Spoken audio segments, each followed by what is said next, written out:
नमस्कार मित्रांनो, सर्वांचं स्वागत आहे YBD अकॅडमी या मराठी एज्युकेशनल यूट्यूब चॅनलवरती.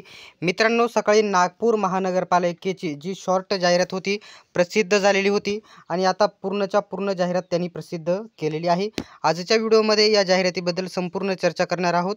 अशाच प्रकारचे अपडेट सर्वात प्रथम बघत राहण्यासाठी चॅनलला सबस्क्राईब करून घ्या आणि आपला स्पेशल टेलिग्राम ग्रुप नक्की जॉईन करून घ्या. लिंक तुम्हाला डिस्क्रिप्शनमध्ये देत आहे. तर अर्ज कधीपासून कधीपर्यंत करायचे आहेत, तर आज तारीख आहे 24, परंतु हे अर्ज 26 तारखेपासून तुम्हाला करायचे आहे. 26 डिसेंबर ते 15 जानेवारीपर्यंत तुम्ही अप्लाय करू शकत आहात. ठीक आहे, परवापासून फॉर्म चालू होतील. आता याची शैक्षणिक पात्रता हे पेमेंट वगैरे बघू शकता. कनिष्ठ अभियंता 36 जागा, कनिष्ठ अभियंता विद्युत 3 जागा, त्याच्यानंतर नर्स परिचारिका जे या ठिकाणी GNMA झालं आहे त्या मुलींचं, त्यांच्यासाठी 52 जागा आणि वृक्ष अधिकारी याच्यासाठी 4 जागा आणि त्याच्यानंतर स्थापत्य अभियांत्रिकी सहाय्यक याच्यासाठी 150 जागा, अशा प्रकारच्या 245 जागांची ही जाहिरात आलेली आहे. आता या जाहिरातीमध्ये किती वेगवेगळी पदे आहे, कोणत्या कॅटेगरीनुसार तुम्ही इथे बघून घ्यायचे आहे. प्रत्येक कॅटेगरीनुसार वेगवेगळी पदे तुम्हाला बघायला भेटतील. सर्वात महत्त्वाचा जो पॉईंट आहे, याची शैक्षणिक पात्रता प्रत्येक पदाची वेगवेगळी आहे. आपण या ठिकाणी बघून घेऊया.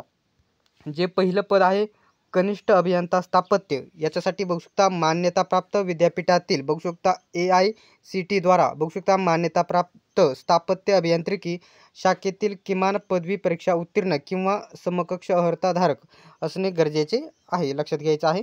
त्याच्यानंतर कनिष्ठ अभियंता विद्युतसाठी मान्यताप्राप्त विद्यापीठाची AICTE बघू शकता द्वारा मान्यताप्राप्त किमान विद्युत अभियांत्रिकी इलेक्ट्रॉनिक्स शाखेतील पदवी किंवा समकक्ष अर्हताधारक असणे गरजेचे आहे. त्याच्यानंतर बघू शकता तिसरा आहे स्थापत्य अभियांत्रिकी सहाय्यकसाठी काय आहे बघू शकता मान्यताप्राप्त विद्यापीठातील AICTE द्वारा मान्यताप्राप्त किमान स्थापत्य अभियांत्रिकी शाखेतील पदविका धारण केलेली असावी. ठीक आहे, हे 3 यांची सांगितली. त्याच्यानंतर बघू शकता जे चौथं पद आहे नर्स परिचारिका, तिच्या GNMA झालेलं असले गरजेचे आहे. त्याच्यासाठी SSC नंतर बघू शकता 10वी नंतर GNM अभ्यासक्रम पूर्ण ट्रेड नर्स व नर्सिंग काउन्सिल ऑफ महाराष्ट्राचे रजिस्ट्रेशन असणे गरजेचे आहे महिलांसाठी. त्याच्यानंतर बघू शकता 5वं पद आहे वृक्ष अधिकारी, याची शैक्षणिक पात्रता थोडी वेगळी आहे. बघू शकता पात्रता मान्यताप्राप्त कृषी विद्यापीठाची BCS बघू शकता BSc हॉर्टिकल्चर म्हणजेच ॲग्रिकल्चर बघू शकता बॉटनी फॉरेस्ट पदवी मान्यताप्राप्त विद्यापीठाची वनस्पती शास्त्रातील पदवी परीक्षा उत्तीर्ण असणे गरजेचे आहे. सोबतच अनुभव बघू शकता उद्यान विकास देखभाल वृक्ष संरक्षण व संवर्धन रोपवाटिका व्यवस्थापन क्षेत्रातील कामाचा 5 वर्षाचा अनुभव असल्यास त्यांना प्राधान्य असेल. या ठिकाणी अनुभव असणे गरजेचे नाही, परंतु ज्या विद्यार्थ्यांकडे अनुभव आहे त्यांना या ठिकाणी इथे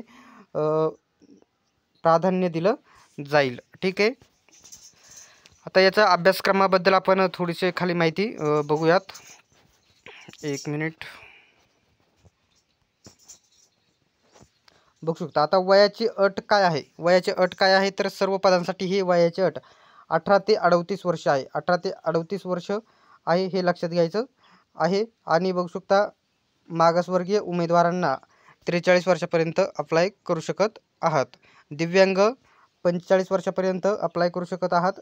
बघू शकता इथं भूकंपग्रस्त 45 आणि अंशकालीन पदवीधर 55 वर्षापर्यंत फॉर्म भरू शकत आहेत. तर याच्यासाठी MSCIT देखील असणे थोडे फार गरजेचे आहे. मराठी भाषेचे ज्ञान आवश्यक आहे असं त्यांनी म्हटलेलं आहे. आता जे आपल्याला 1 मिनिट जो अभ्यासक्रम आहे तो या ठिकाणी बघायचा आहे. प्रत्येक पदाचा अभ्यासक्रम वेगळा आहे. या ठिकाणी बघूयात. कनिष्ठ अभियंता स्थापत्य बघू शकता मराठी व्याकरण 15 प्रश्न, इंग्रजी व्याकरण 15 प्रश्न, बौद्धिक चाचणी 15 प्रश्न आणि सामान्य ज्ञान 15 प्रश्न आणि जे तांत्रिक प्रश्न आहेत 40 प्रश्न, अशा प्रकारचे एकूण बघू शकता तुमचे 15 15 15 2 30 45 45 15 60 आणि 40, म्हणजे अशा प्रकारे हे 100 प्रश्न, हे या ठिकाणी 100 प्रश्न 12वी लेवलचे राहील. हे पदवी लेवलचे काही प्रश्न राहतील. बुद्धिमत्ता आणि सामान्य ज्ञान इंग्रजी 12वी लेवलचं राहील. अशा प्रकारचा जो प्रत्येक वेगवेगळ्या पदाचा जो अभ्यासक्रम आहे हा स्क्रीनशॉट तुम्ही इथे काढून घ्या. बघू शकता. हा काढल्याच्या नंतर इथं हा एक स्क्रीनशॉट काढून घ्या. तर अशा प्रकारची ही जाहिरात पूर्ण प्रसिद्ध झालेली आहे.